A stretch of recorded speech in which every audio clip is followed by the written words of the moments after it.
উলামা মাশায়েখ আইম্মা পরিষদের সাধারণ সম্পাদক, বর্তমান প্রজন্মের প্রমুখ বিশিষ্ট আলেম দ্বীন হযরত মাওলানা রেজাউল করিম আবরার,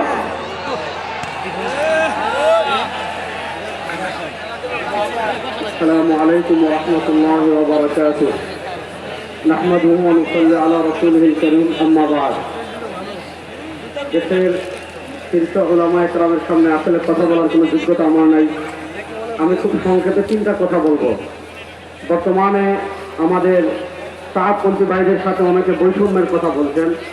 আমরা একটা কথা বলি, সাহাবপন্থীদের সাথে আমাদের সম্পর্ক বৈষম্যের না, সাহাবপন্থীদের সাথে আমাদের সম্পর্ক হল হক এবং বাতিলের। 2 নম্বর একটা কথা, আল্লাহ রাব্বুল ইজ্জত ওয়াল জালাল 1400 বছর দ্বীনের হেফাজত করেছেন, পরবর্তী প্রজন্মের কাছে দ্বীন পৌঁছেছেন হলো আলেমদের মাধ্যমে। ব্যক্তিগতভাবে একজন আলেমের জাল্লাত হতে পারে, ব্যক্তিগতভাবে একজন আলেম গ্রস্ত হতে, মানে তার ইলমি তাফাহম হতে পারে, কিন্তু একসাথে সকল উলামায়ে কেরাম সহিহ পথ থেকে বিচ্যুত হয়ে যাবে, এটা কঠিনকালে সম্ভব না। এটা হলে ইসলাম পৃথিবীতে থাকতো না।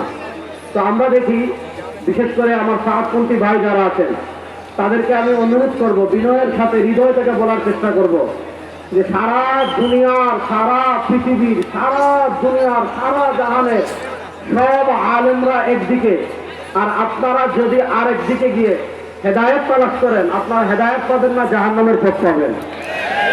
3 নম্বর আমি আরেকটা কথা বলবো, তাবলীগ এটা হলো পুরো পৃথিবীব্যাপী ইসলামের মহান একটা মিশন।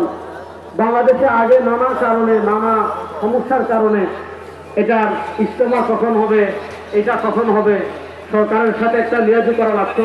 আমি খুব ছোট মানুষ হিসাবে আমাদের মুরব্বীদের কাছে আমি অত্যন্ত বিনয়ের সাথে দরখাস্ত করব, 100 বছর থেকে তাবলীগ যেভাবে চলে আসছে, আমাদের মুরব্বীরা যে মশওয়ারা করবেন, আমাদের মুরব্বীরা যে সিদ্ধান্ত করবেন, সরকার অনুমতি দিলে আমরা সেই সময় ইজতেমা করব, না দিলেও আমরা সেই সময় ইজতেমা করবো ইনশাআল্লাহ।